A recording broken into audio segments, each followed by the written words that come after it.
Hi, Tom and Finn. Thank you so Hi. much for meeting with me today to talk about your film Tape 108, which has made it into top screen this year. Congratulations. That's Thank you for massive. sure. Well done. And it's so well deserved. It's such a wonderful film. And I can't wait to get into the details on how you made it and the inspiration and all that kind of stuff. My first question for you is just so, Tom, you're the director. This is your project, Yep. and you're the one credited with this film. But then, so Finn, what is your role with this film? I think we kind of ended up at like co-direction in a sense. Like Yep. Tom was definitely like the creator of this idea and this world and this concept, and I kind of just like came on board because I really like filmmaking and Tom's my friend, and I got cast as a cassette tape guy. Yep. And yeah, so I think I had like a general like overseeing role of like contributing to ideas for the script, and then I was kind of helping out with general production on the day, and then probably a lot of my time was in the editing and the post-production process. Working that stuff out as well. Yeah. What we have in the credits is created by both of us, which is sort of the credit we came to because even though I did direct it, it's really sort of both of our both of our projects. It's hard to find a word to like be exactly what we want to say, but I guess the thing in the end was created by both of us, collaboratively. But And Tom how do on you the know each other? direction. Other than going to the same school and being friends? How do you know each other, and how did you know that you wanted to make a film together? I don't know. I think well, we weren't really like close friends for a while. I think it was probably like, year 10 or something. maybe year 10 or 11. It was the first time we sort of worked on a project together. I think was when Finn had a media project in year 11. I wasn't in the media class, but yes. There was I forgot about that. There was a project that Tom and I were just kind of becoming friends at the time, like closer. And there was just something, and I'm like, I was editing I think it was like a VR documentary. Yeah. And I just like rang Tom, and I'm like, Tom, do you want to like help me out with this or something? And then we kind of just like worked on this editing together and kind of spent a lot of time restructuring this project into something, and we just kind of worked well together. We bonded over our interest in creative things, and that was music initially, and I did my job was video editing, so I talked to him about that, and he did music and drums and all this cool stuff. So and we just sort of bonded over those sort of like just our both of our interest in like filmmaking and editing and all that. Yeah. And from that point on, we sort of just said that we wanted to like work on a project, and whether that was like in media or just our own thing. So when we got to actually when I went into media and started that project, Finn was pretty much on board from the beginning. It's hard to know exactly how like we kind of became friends. Like it just kind of happens, but yeah, we definitely both really like creative things, and that we're passionate about that. Yeah, that was pretty much it. Awesome. So where did this idea come from? So the first time I watched your film, and if we have anyone watching this interview right now, if you haven't seen the film, then I've put a link for it down in the description. So please watch that and then come back to the interview. So when I watched it the first time, I was like, oh, the sound and the lights and the color and like the cityscape, like it, for me, it's really neo-noir kind of Blade Runner kind of inspiration. But so that was from me watching it for the first time. So what inspired you? Where did this idea come from? Yeah, well, we did sort of throw around that term a bit with neo-noir. Blade Runner was something I'd watched around the time. It was that did kind of guide the sort of realization of what the film became. And it was sort of from the beginning, we didn't really have a story. We didn't really know what the film was going to be about, but we sort of knew, like, stylistically what we wanted it to look like and sound like. and from there we sort of built up this kind of story, and we sort of worked on it together, and it was kind of inspired by a few other films in terms of the surveillance aspects and the cassette tapes and all that old technology and stuff. What's the recording? The Conversation. Francis Ford Coppola was a bit of an influence with sort of this like audio expert. Retro tech. Yeah, retro tech and like recording on tapes and all that. Very much inspired by The Conversation in terms of the plot and just the character of Cassette Tape Guy as well. Is kind of introverted. Inspired by Gene Hackman's character in that movie. And that was a bit of an influence. And it sort of, from the beginning, there was, we wanted kind of, as Finn said, the focus on old tech and cassette tapes, and just having that as sort of, it's just different, I think, to have, like, the focus on something, like, I don't know. I think, if, like, the kind of general art direction and the style was like very much like Tom's like idea, right? And that was something that he really wanted to like execute on. So I feel like the story kind of came because of that. And like that, as a result, you can do that. Like you can have like a style that you really want to achieve, or a character you really want, or a song you really want to include, and then like craft your story around that. That can be a really valuable way to like start on something.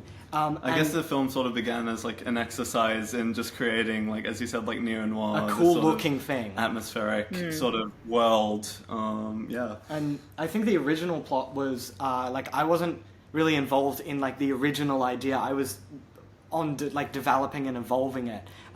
The original idea was you in a conversation with a friend of ours. Carl, where it kind of. Yeah, at one point he just. I was sort of talking about like making this like thriller film, and like I didn't really have a story at that point, and it was just sort of it wasn't certain about what it would be about or anything. And he started talking about I can't remember why, but he talked about cassette tapes, and I just really stuck onto that idea. And I started thinking and connecting it again to that movie, The Conversation, and just like. I just thought it would be a kind of interesting subject to sort of base a movie around. Even though it's not obviously the focus, but it's just sort of it's a very big influence of the style, I guess, of the film. So at one point he just mentioned cassette tapes, and he talked about that a bit, and that very much drove sort of where we took the film from there, in terms of the style and the story and everything else. Great. In terms of the style, so you have some really carefully selected props, obviously. So from like the old Mac computer and the cassette tapes and all that kind of stuff. Can you tell me a little bit about like where you sourced those props from, and and I suppose and how that contributed to the style that you were going for? Well, the style was very much. This is definitely what we had in our mind. What we executed is very much, we had like art boards of like we had reference images, and this is basically what we wanted to achieve. Cool. And we didn't know how we were going to achieve that initially. But I have an incredible friend, James Hetrick, and he just happens to collect vintage electronics. Wow. Which is just like, what are the chances? Like, and you know, that old iMac is actually my childhood computer. It's an eMac, actually. It's an educational Mac. So it's from my primary school that like they were selling them, whatever. So we have this main focus on the eMac, but then we have this computer next to it, and these old radios, and all this beautiful old electronics. Half of it doesn't work, but it doesn't matter. He just had it. I just went to his house, and I'm like, can I take that? Can I take that? Can I take that? Can I take that? And that was such a great resource to be able to pull from. It just fell into place. Having all those props available was really lucky. It makes that scene. Yeah, we wanted a really specific look. We wanted all these props. We didn't really know how we were going to go about that, but it fell into place, and we were lucky enough to have him and have all those props available to us. And then your mum helped Yes, with the... my mother. She arranged that. Yes, so she's credited at the end, I think, for set design or something like that. Yep. Yeah, production design. It was the table in that in the interview shot with Nadia, and that kind of environment, and then most of her work was on that's in my bedroom, actually, my old bedroom. That desk introduction shot, the arrangement of all that was all my mother, pretty much. Yeah, and that really like sort of put it together, and it really, I don't know, it worked really well. Yeah. Awesome. Go, Mum. Yes. Okay. My next question for you is around the actors, I suppose. So, you know, as I've been a VCE media teacher for a long time, and what I caution a lot of my students against is picking like a drama film or, you know, whatever genre it is. But when I suppose your characters are adults, but then you're getting your mates to play adults, it often doesn't work very well because they look like kids pretending to be adults. But your actors were phenomenal in this film, and I know that they're your friends because I taught them all in year 11 and in fact some of them in year 7 as well. And I already know that Finn is like, he's a paid actor, he's a professional actor. So so you've got him as your main character, which is phenomenal, but the performances from some of the other actors were just incredible. So how did you go about casting? How did you know they were going to be really, really fantastic, or was that under your direction? How did that all work? I don't think we can take a lot of credit for the direction. Yeah, it was pretty chaotic on the days of, like, you know, when you're a camera person, sound person, like director at the same time. I'm an actor too, and I'm trying to do those roles as well. Yeah, the actors were very much on their own in a lot of ways. I mean, I like, a lot of the time, you know, when you've got not a lot of people on set, Tom would kind of fall back to he would direct the scene, and then once we're shooting, Tom would become the cinematographer and focus on the camera shots, and then I would kind of fall back to instructing the actors. Yeah, with your background in acting as well, that's great. You had a very strong sort of foundation in how to direct the acting, and of course we both sort of balanced that a bit, but in terms of balancing like the technical side of things and the direction, and it was just sort of Finn sort of found a place in having sort of communicating the idea of the direction of the general scene into action for the actors. But again, I can't take credit for that because I've never practiced that. I don't know if I did a good job. I think the actors that we happen to stumble upon, like Julian, great friend of ours, like we knew from the beginning that he sort of had amazing presence, and I think Georgia did an amazing job. She like, the power of her character is something that we really wanted in her role. And I think she really pulled it off. She really portrays that, like, in control. She's the one making the calls. Both of those characters actually, very in control, very and they just had, you know, that presence. They had that, you know, from the beginning. We kind of even maybe like wrote the characters around both of them because we kind of knew that they would be. Same with my character a bit. Yeah, definitely for your character, and their characters. Because we kind of had them casted in those roles from the beginning and used that to kind of influence the story.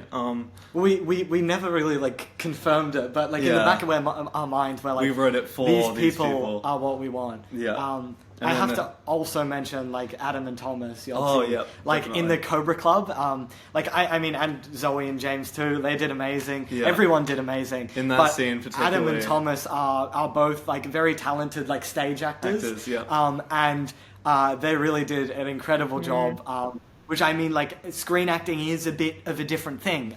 It is a thing where the emotions become more subtle because you're closer up, you can really see the people. On stage, it's very much about expressing yourself and exaggeration, but they did really well to get that to a place where it felt natural and it felt very conversational. And again, like, there was direction from both of our parts there, but there was a lot of them just, like, playing into this character that they had in their minds. And I really kind of have to put it down to luck and just having talented people that we happen to know. Yeah, I think we were very lucky in that scene to have those four, because we did have a script sort of for that scene in terms of the dialogue But then they sort of took that and ran with it and started improvising, and we could just shoot, and we sort of got all we the just coverage moved the we needed. camera and we're just like keep going, Yeah, and they're just and like okay. They were able to, just and they keep came going. up with like inside jokes and stuff. Like they were just like having like good it just worked out really well. It was really natural. Yeah, we were really lucky to have those four, and obviously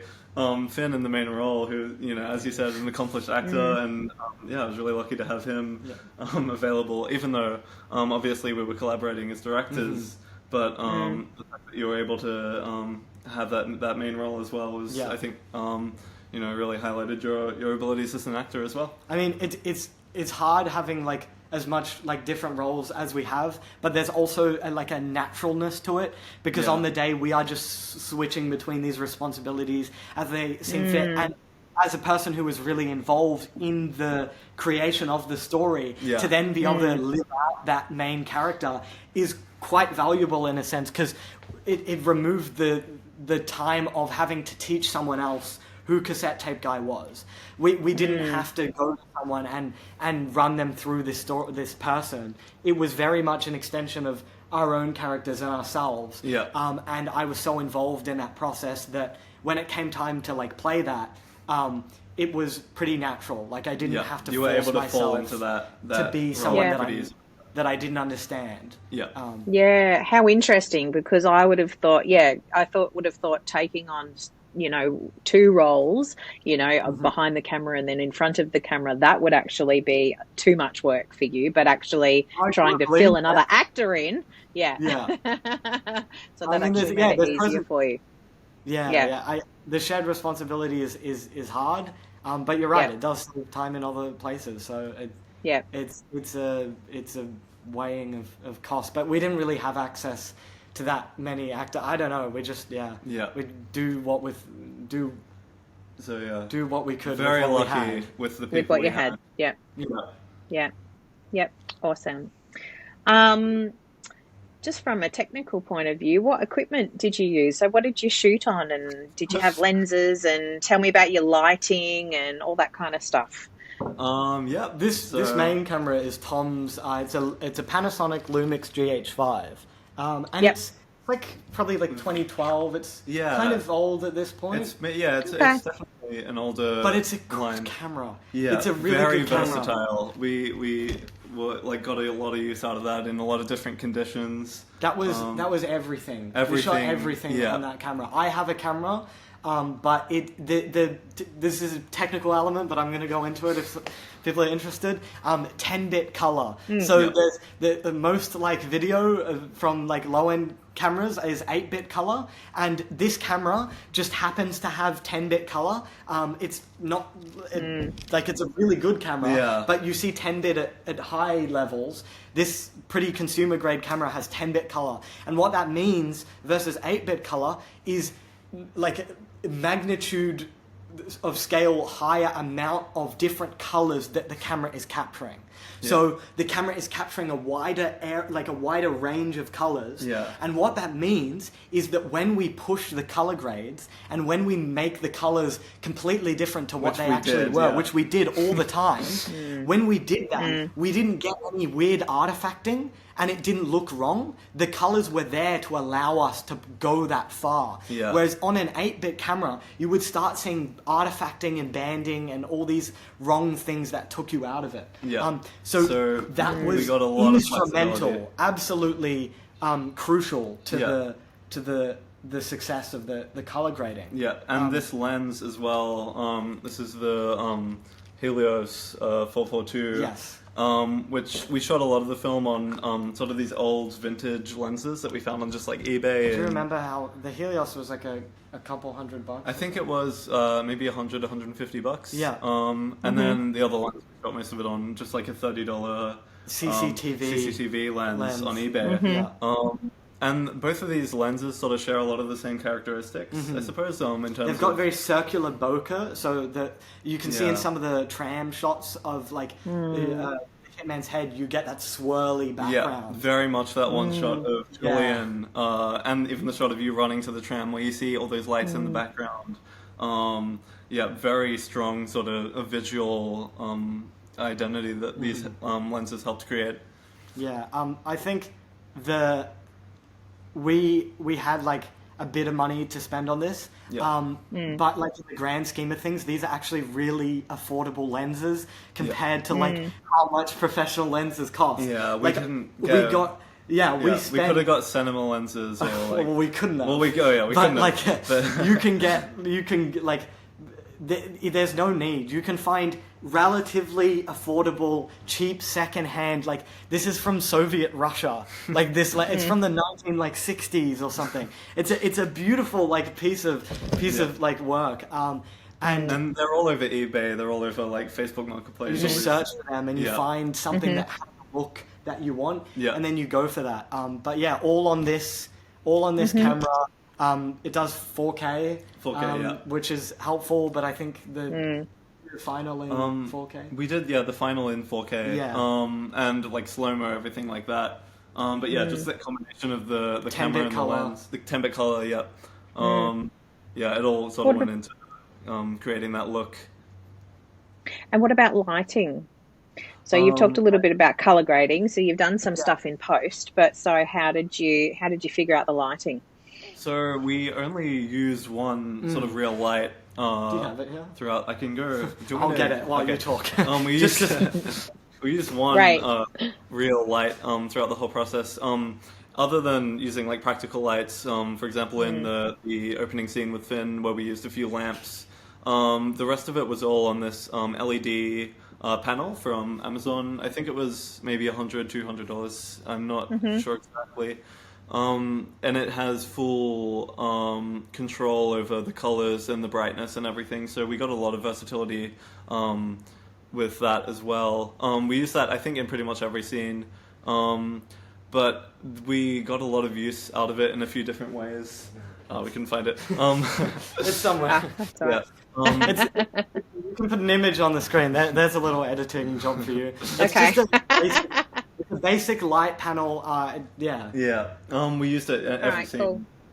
I think only light except for practical or the lighting. Yep. And that's a limitation of our budget, really. Yeah. Is it kind of something like? Hang on. Probably. Is it something like this? Yeah. Yeah. Very similar to that. Yeah.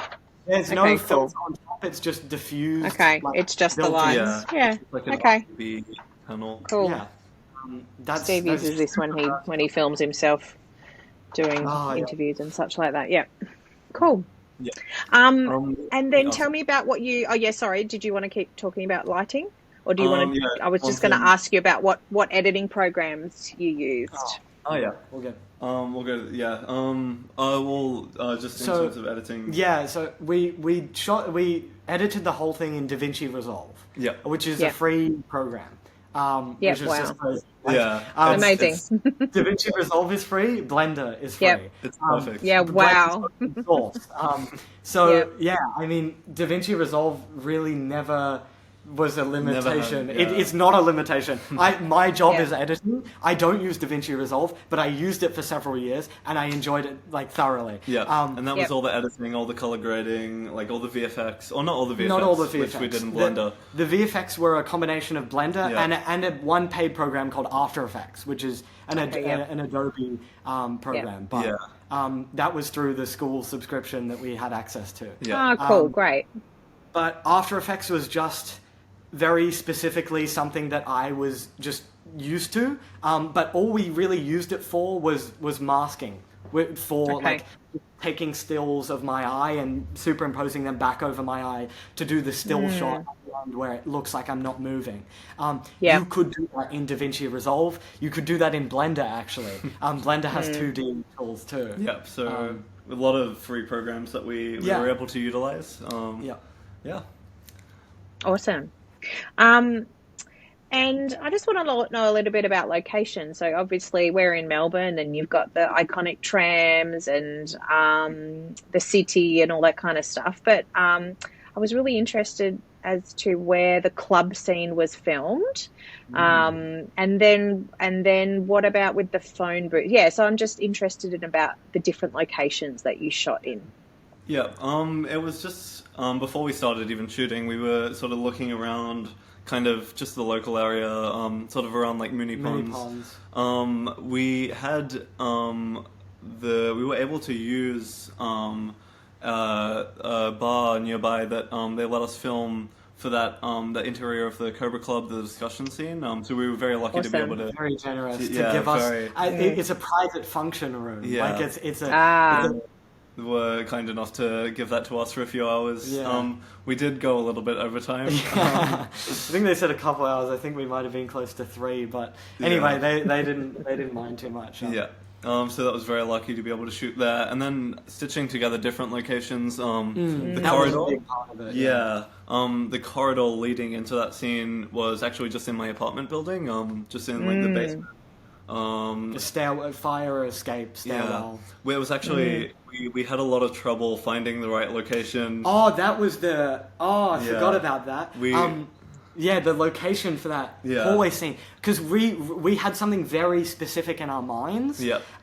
For the longest time, we tried some like back corridor at High Point because we wanted this really industrial concrete like hallway that's really long and straight that the cassette tape guy could be running through. Yeah. And we did find one at High Point, but then we got kicked out of it instantly. We inquired about it, and they weren't able to give us an answer on whether we'd be able to film there. So we looked at different options.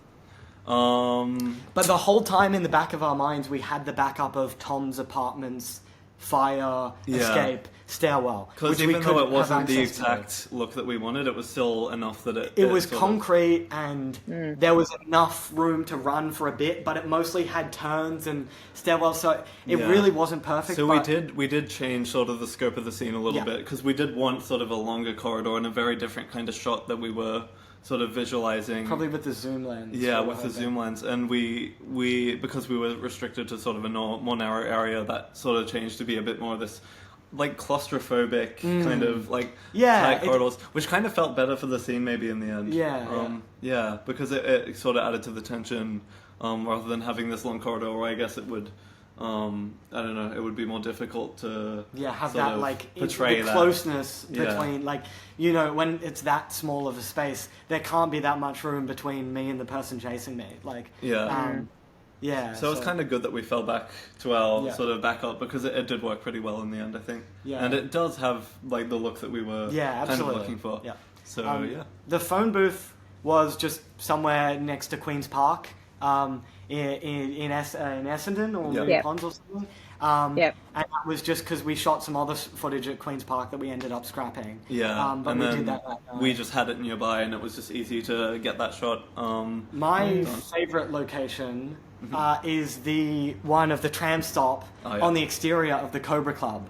When cassette tape guy runs out of the club and then gets onto a tram and then goes away. Because I just got lucky because I was looking on maps like one time, and I'm really racking my brain, like, what do I know around here that's like industrial and it needs to have a door that's close to a tram stop, okay? And then I was looking across maps, and then I'm like, that's got like, I remember that like big Kennard sign, and then I looked on Google Maps and I'm like, oh my god, there's a tram stop there, and that was like my favorite moment because I'm like, Tom, I found it. We spent a lot of time looking for the perfect locations. And we just stumbled across that. And I'm sure we would have. It was really kind of like a mind-blowing like moment that we had this like perfect because it's really industrial. It's really like, it was exactly what it's Melbourne grunge. Like, it's got graffiti. It's got bricks. It's not perfect. Like, and it's just right on that. Is it the 86? 82. 82 tram line. It's like it's like Ballarat Road, next to like the road that comes past the uni. But just got really lucky, and that was the same with the park location, where we spent a lot of time looking for somewhere where we would have the sunrise.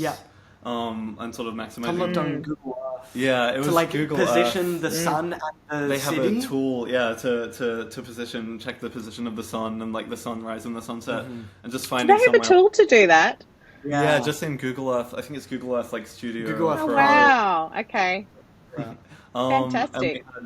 And that overlooked the city as well, which helped for that earlier shot as well. But location scouting is something you kind of underestimate, or with us at least, because location was a big part of the film. Like, I like finding totally, the right.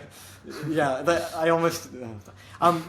It's a very. We wanted it to be citywide. We wanted it to feel like featuring Melbourne and featuring these different locations. So it sort of was distinctly like Melbourne locations. Like we've got Flinders Street Station at the start, and we got the trams. Acme kind of. Yeah, we got the stairs just at Fed Square. We've got trams, stuff like that. Yeah, scouting is something we underestimated. The amount of time to find those locations. It's just what do you do?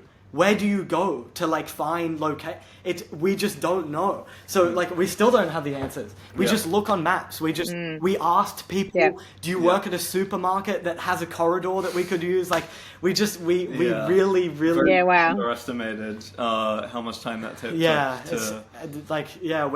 We were looking for resources for filmmakers. And that was even right until into the process of filming, still looking for some of these locations. That corridor shoot was second or third last. Yeah. So we had to leave it sort of till the end until we found. Yeah, and that was like a month after the rest of the shooting. Yeah. We actually had like 4 weeks where we just didn't shoot because we're just like we can't do this. We looked and we you don't know where because we delayed the corridor and we also delayed the tram shot. Yeah, because we're just like they're both impossible. They're both impossible. We say impossible jokingly, but we mean it to a certain extent. Like what we had in our head was impossible. Yeah, and we had to compromise. Yeah, but it turned out okay. Compromises, like it's okay because we still end up with something that like reflects what we were sort of striving towards. So Yeah.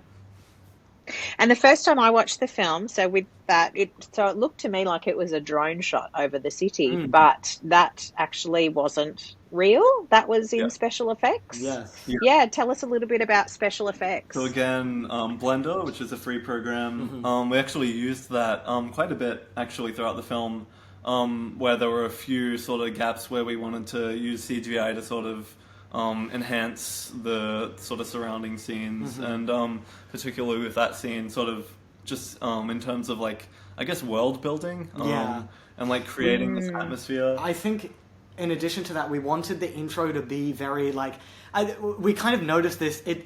We're not establishing much story there, but we want to just kind of grab the audience with these really cool images. Yeah, these like strong visuals. Like the desk shot with all the computers and then straight to another shot where you're just like, wow. Yeah. We wanted that as like a hook, I guess. Yeah, so that one city shot was sort of with that same kind of philosophy, and we just created a city set in Blender, which is just a bunch of rectangles. Yeah, and basically. just created pretty much like a virtual drone shot where we then used DaVinci Resolve again to composite the rain and all those other effects and the film grain. But in terms of the actual like specifics of that shot, I think we ended up like doing like was it projection mapping or just texturing? It was projection mapping different images onto the buildings. A bunch of different shots of cities at nights and buildings. Yeah, and then just like to be honest, like it was not perfect. Like there's low resolution images. If you look at it close enough, you can tell it's a VFX shot. Yeah. You can tell there's not actual real. We depth grabbed to the from a lot of buildings. different places and tried to just construct this this shot. And there are a few like buildings even like from Melbourne that you can see in the scene. So it was just sort of taking a lot of reference photos and sort of. There's a collage in collaging, a sense, that would be a good way to put it. But, when you get a collage and then you make it dark, and then you color grade that collage, and then you add film grain over that collage... You're kind of hiding the imperfections. You hide all the imperfections, and it becomes cohesive, because you're applying that same color grading, film grain process to all the other footage. So that identity is maintained, and it doesn't take away from... you don't instantly go, whoa, I'm looking at something fake. It feels a part of everything. And it helps that Blender's sort of very easy to... It's kind of... You pick it up... I struggled with it. Okay, well... It's got a learning curve, but you can do a lot with it. It's good to get, shots that look good. Yeah. It's good to get renders that sort of look good just using the lighting and the just blocking out different things. Cycles render. Yeah, exactly. It really just carried a lot of the weight in terms of creating that shot because it does all the lighting and everything for you. Yeah. And then the other VFX shot, Do you want? Yep. Yeah, we'll touch on There's that. a- As well. Yep. Tell us about what wasn't real. Yeah, so pretty much because it wasn't obvious. Yeah, so Yeah. we've got that city shot. A lot of the rain in that intro shot is fake too, which isn't really complicated. It's like we just put a layer of like chroma keyed or like green screen rain it was over just top. a rain element that we found online. And it's not perfect. Like Yeah. you can tell that it's not good. But we also added some splashes, I think, to the Yeah. steps. I think the film grain really worked Again, together. we in the end. cheated a lot by just like, you know, we love how film grain looks, Yeah, and we that's wanted the whole that film look. as well. Like, we're just using film grain throughout the whole thing to sort of like give it Tie this it together. really like gritty, grungy thing. Yeah. And also, just visually like sort of compress the image You and can- tie you- it together. Yeah, you can make some mistakes in the Yeah. raw footage. If you saw that film without the film grain and the color grade, you'd notice the VFX a lot more. Yeah. But yeah, it's pretty much that rain. We've got that the city skyline shot that Yep. I'm thinking. We scrapped a lot of other VFX shots just due to time. We were going to do some skyline replacements in the Yeah. interview shot. Just don't have time. We also aren't experts at this, so we struggled a bit technically with those parts. Yeah. And then But- it's pretty much all real up Except- until the yeah. tape drop shot. Yeah. Where I'm running, a cassette tape guy's running through the corridor, and he drops, the tape falls out of his pocket. And we did shoot that originally with the real. Hey, look at this. We did shoot this originally with the real tape. It didn't have blood on it at the time. This is sort of the clean Yeah. side.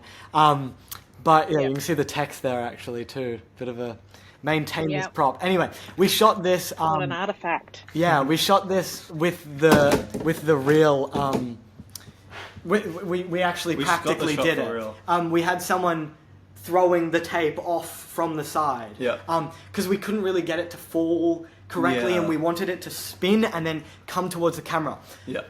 And since we couldn't get it precise, We couldn't get it Yeah. what we wanted. it was just easier to Yeah, we- actually do that in CGI. We didn't make the decision on the day. Yeah. I think we saw the footage, and then Yeah. I'm like, I hadn't really. Tom did most of the city VFX, and I'm like, I haven't really done much VFX. I'd like to try this in Blender. Yeah. I And had it's no seamless. experience. Yeah. I've done a bit of Blender in the past, but I forgot it all by the time I tried this. So, you know, it was just a lot of work and a lot of going back to Tom on how do we get this, and a lot of showing people. Like I had people who hadn't seen it yet, and I was like cautious of when I would show people, because then I would be like, what do you notice about this sequence? And I would see if they could tell if it was fake yet. But it was just a lot of tutorials, a lot of how do I make. Yeah. We actually. And that was what, like 2 days of work. Yeah, Maybe, 2 like- days probably Yeah. of like just working on this shot. Yeah. We also had Wow.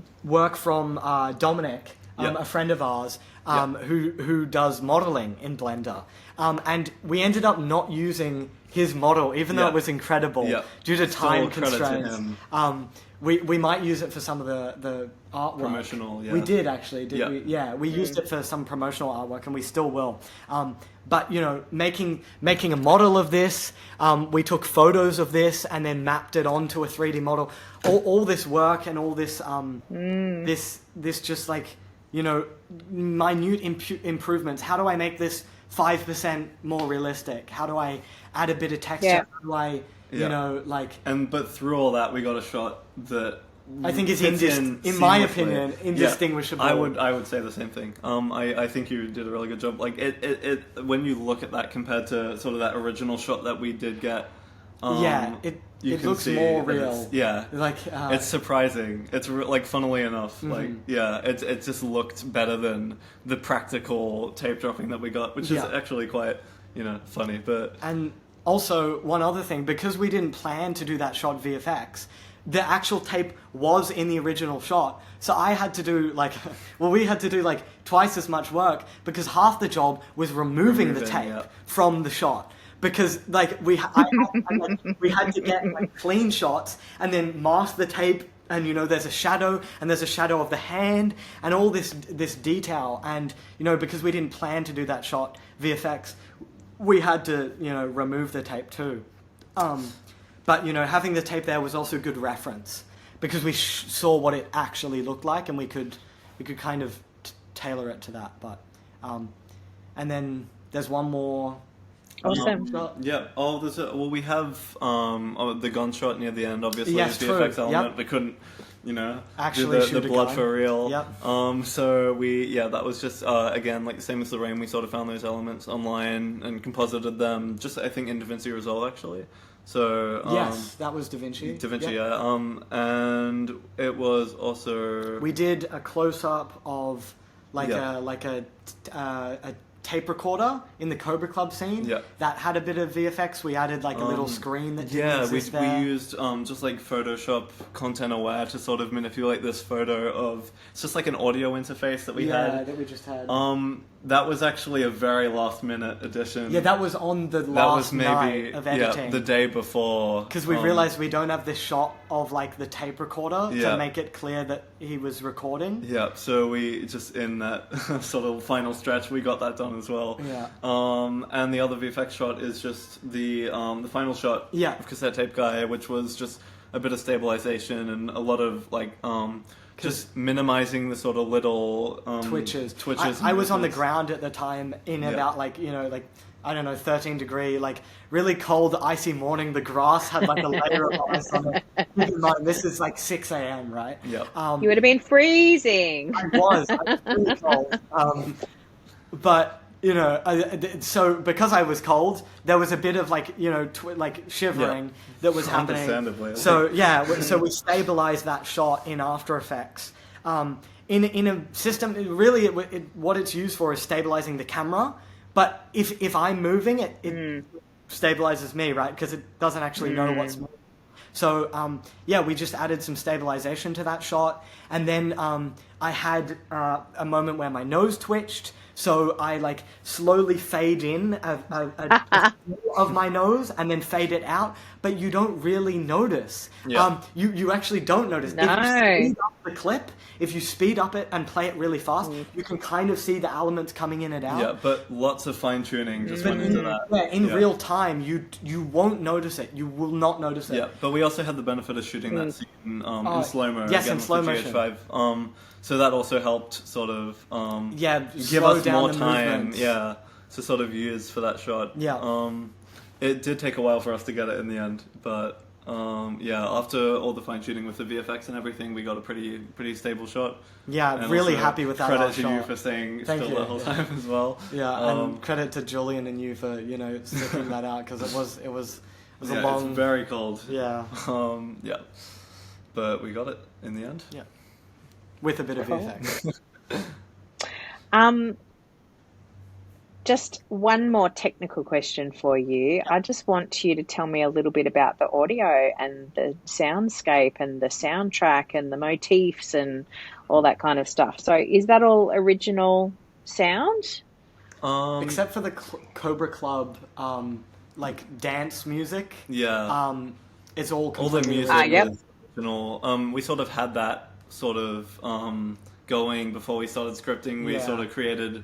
We were sort of using maybe the music to like guide the story even and like... Yeah, it's quite helpful to have that. I mean, we're both kind of passionate about music. Tom actually has skill in it. I just have ideas. But like, you know, we would sit down and just make things for fun before the film even was a thing. And a lot of those little demos that we made ended up sort of transforming into the final versions we used in the thing. So other than that, just the music and the Cobra Club, which we sourced from just Epidemic Sounds...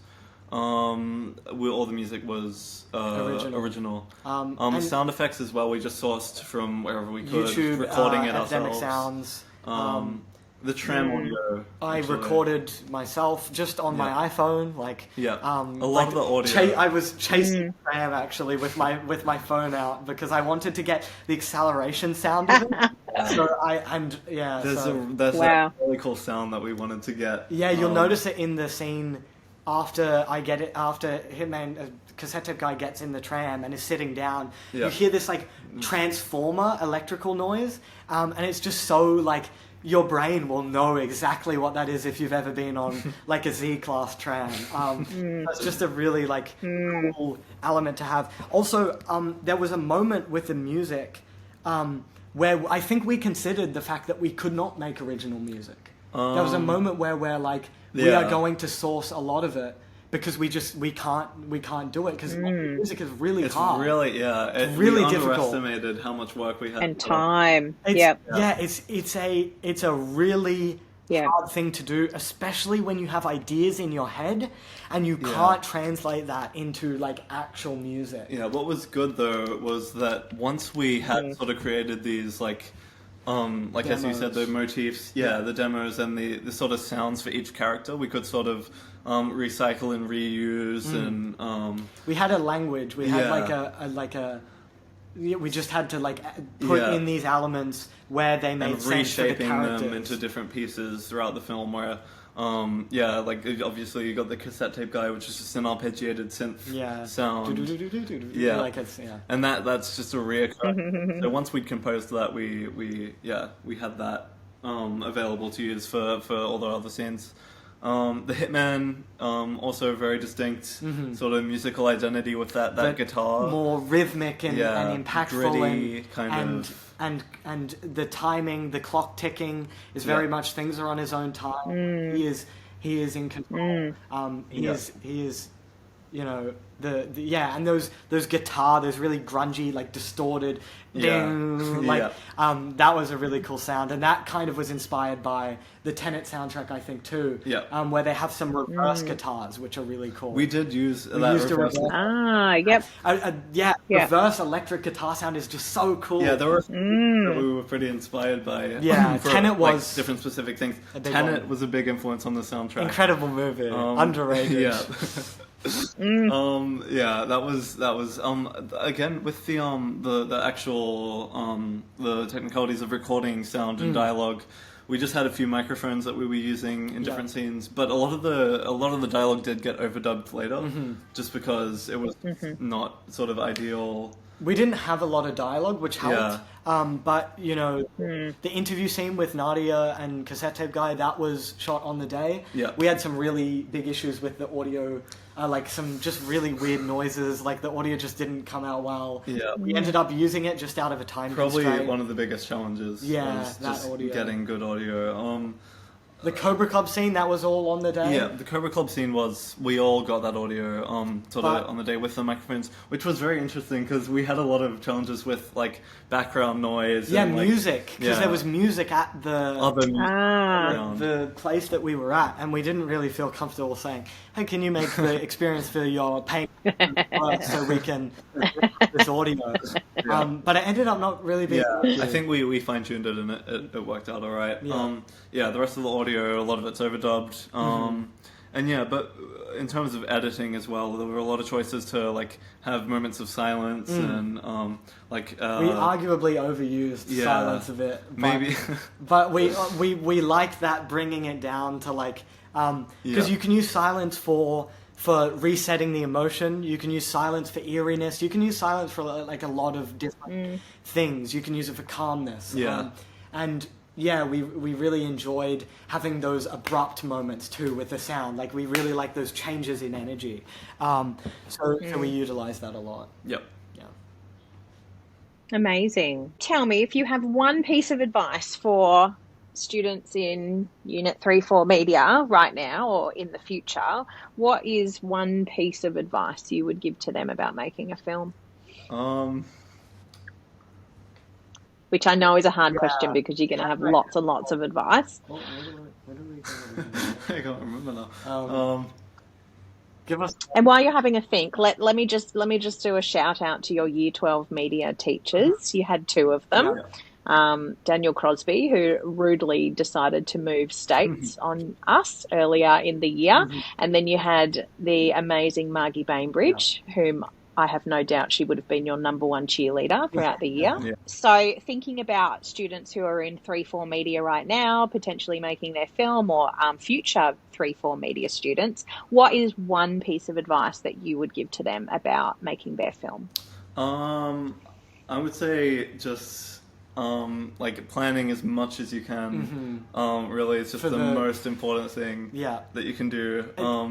because once you get to sort of that stage of filming, and it really ramps up in intensity, and you lose control over a lot of elements. I think as well as like planning overall, the specific like planning of on the day when you're shooting, when you're actually recording your footage, that is crucial, because you know sometimes like you'll just be like shooting with your friends, you can like whatever, take as long as you want, be annoying.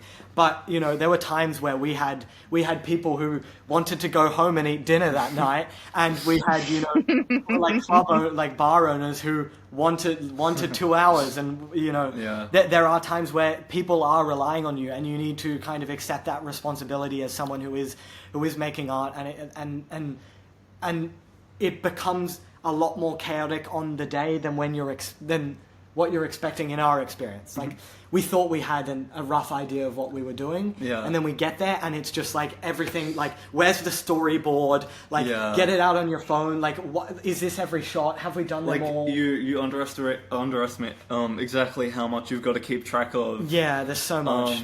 And it's real. It can be very overwhelming, but you kind of begin to accept and like, become open to like the little with you, the mistakes that happen, even though you want you know, so much for this thing to be perfect. When you've got limited time, limited resources, you gotta there's definitely a lot of compromise, but it ends up working out. I think I was saying with you, like, I felt like Tom kind of thrived on the chaos of it, in a sense. Like, there is a certain excitement to the rushness. I was a bit more like, okay, it's more than 2 hours. The stress head. Yeah, but there was a certain amount of like creativity that was forced out of. Just like, when you have limitations like that, you limitations really can be helpful. It's really good for creativity, because you just have to think and you just have to act, and it just sort of like breeds these ideas in the moment, where you can just sort of you just thinking fast and just saying, okay, we're going to do this, and just going with it, just as it's happening. Yeah, but I think you can never... I don't think anyone in the class that you're teaching will over-plan. I don't think anybody should be concerned about over-planning. So plan as much as you can, because I don't think it's possible to have too much planning. Like, spend as much time as you can on knowing exactly what you're going to do, when you're going to do it, who it's going to be with, what equipment you're bringing, all these questions, because as much as the chaos can also force creativity out of you, if you have the space to think, that's also really helpful. Awesome. Terrific advice. Just one final question for you both before we finish up. So, well, it's kind of like a two-part question, I suppose. What are you doing this year now that you're not at school? And what's next for you in terms of any kind of film projects on the horizon? Well, we've both taken up a gap year this year. Just because we both sort of decided that it was kind of what we wanted to do separately, and then because we have sort of this time where we're sort of thinking about other projects and sort of planning, you know, the next thing, level production.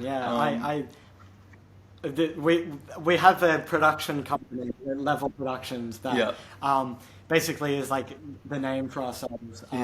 And there's definitely something in the works. There's definitely an exciting project coming up. So, you know, follow Level on YouTube and on social media, and stay tuned for that. And we'll have more information about, you know, that shortly. But there is another film that's coming this probably year. Coming soon. Ooh, exciting. You'll have to drop some hints soon then on social media or something. We'll see. Okay, cool. Oh, well, thank you so much for your time today. I really appreciate it. And it was just so exciting for me to watch the film and then be able to ask you all of those questions, those burning questions I've had ever since I watched it. And congratulations for getting into top screen, which is just such an achievement. All right. Thanks so much, guys.